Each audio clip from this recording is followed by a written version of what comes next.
program. For now, though, let's go live to Melbourne. I'm joined by the chair of the Foreign Affairs and Aid Committee, the member for Macnamara, Josh Burns. Josh Burns, thanks for your time. It must be a very tough time for you personally as a Jewish Australian, but also for members of your community. You represent many members of the Jewish community. There must be great shock and mourning right now. Good afternoon, KG, and thanks for having me on the program. It's been a really tough weekend, and most Jewish Australians would have spent the weekend contacting their family, contacting their friends, sending them messages like, are you okay? Are you safe? It's been a really difficult time, and I think everyone either has heard of someone they know being caught up in this. Certainly my family spent time in bomb shelters and underground with young kids, unsure of whether they're going to be called up as part of the reservist forces. It's really distressing, and the scenes coming out of Israel by this unprovoked terrorist attack by Hamas is just shattering. It's shattering, and seeing the footage of people fleeing a music festival like what we have all the time here in Victoria and around Australia, people going to a remote part to hang out with their friends and dance, and to have 260 bodies being recovered is shattering. It is.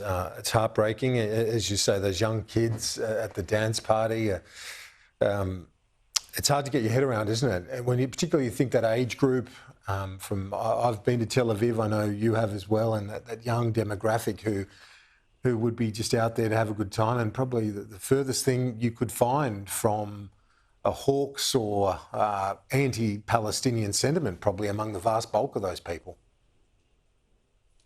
I mean, these are people who are in their late teens, early 20s, who wear silly costumes and go into the bush and try and unwind with their friends.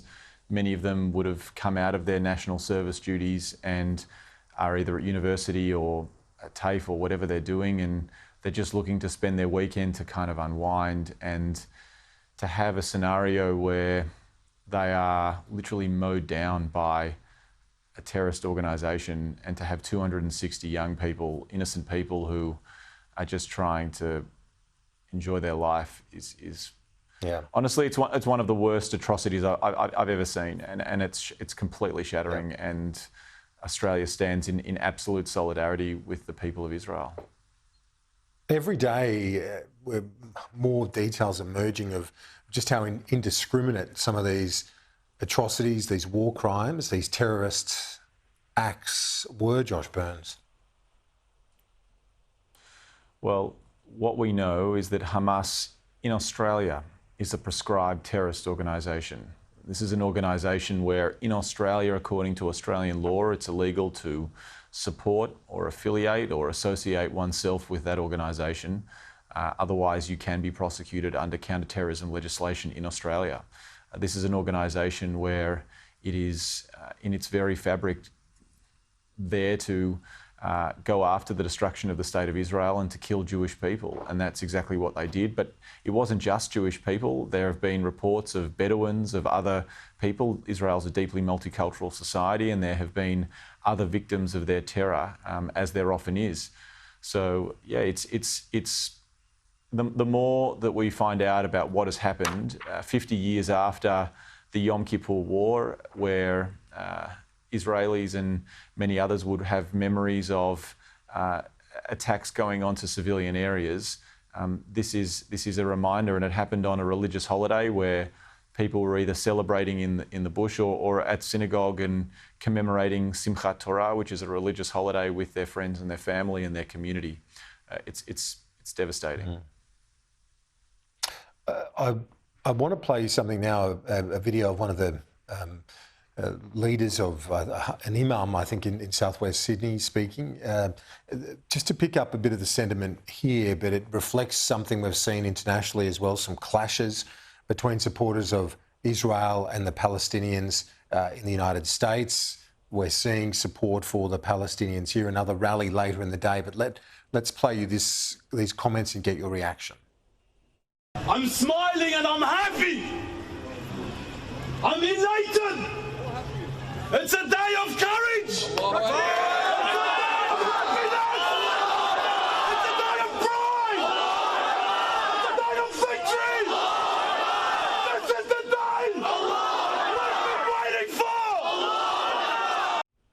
What's your reaction to that? And does the government condemn the protests or rallies in support of the attacks on Israel? Let me say something as clearly as I can, KG, that I would never celebrate the death of anyone, let alone a young Palestinian person. It would never give me joy to see a young person, a Palestinian person, being killed. I don't want to see that, and I never do, and I would never take joy from that. I don't think Australians take joy in seeing innocent civilians being killed and mowed down.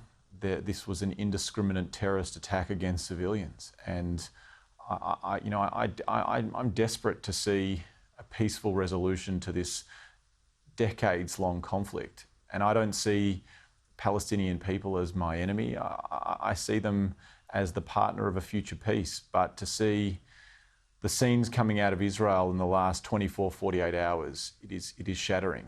To see innocent people being killed and attacked by a terrorist organisation, innocent people who were just going about their business as Australians would and as Australians were. Yeah, I would never want to wish that on another person. I don't think Australians would want to wish that on another person. And frankly, beyond that, I don't think those comments are worth very much at all. When you look at the prospect of another rally in support of the Palestinians later today, James Paterson has warned those that might be attending that Hamas and Hezbollah are both terrorist organisations in Australia. So any paraphernalia, flags, support would be deemed in that light. Would you reiterate that message? Well, James is right that both Hamas and Hezbollah are prescribed terrorist organisations under Australian law. So it is illegal to affiliate, to support, to publicly display their paraphernalia in a way that is glorifying those organisations. So I would echo that word of caution by James Paterson, and I would hope that anyone who seeks to protest or express solidarity does so within the laws of Australia and respects the laws of our country. And when they express solidarity, do you think that they should be gathering in support of the actions undertaken in Israel by the group of terrorists that attacked and killed so many innocent people? It makes absolutely no sense to me, KG, that anyone would come out in support of the death of what is now 700 innocent people, and that death toll is climbing. It makes absolutely no sense to me that someone would come out and claim that it brings them joy to see innocent people being killed. I personally don't see how it brings any prospect of peace closer by having the sorts of violence we've seen over the last 24, 48 hours happen in Israel. I mean, just for 1 second, imagine if 700 Australians had been killed, including 260 Australians at a music festival, at a bush doof, being killed and mowed down. I mean, it is the worst kind of terrorism, targeting innocent people, and it is only going to bring more bloodshed, and it is shattering. But Hamas is a terrorist organisation. This is what they do, and Israel will stand firm, and Israel will see it through, and Israel will be there at the end of this. Josh Burns, Chair of the Foreign Affairs Committee and also member for Macnamara, appreciate your time on a tough day. Thanks. Thanks, KG.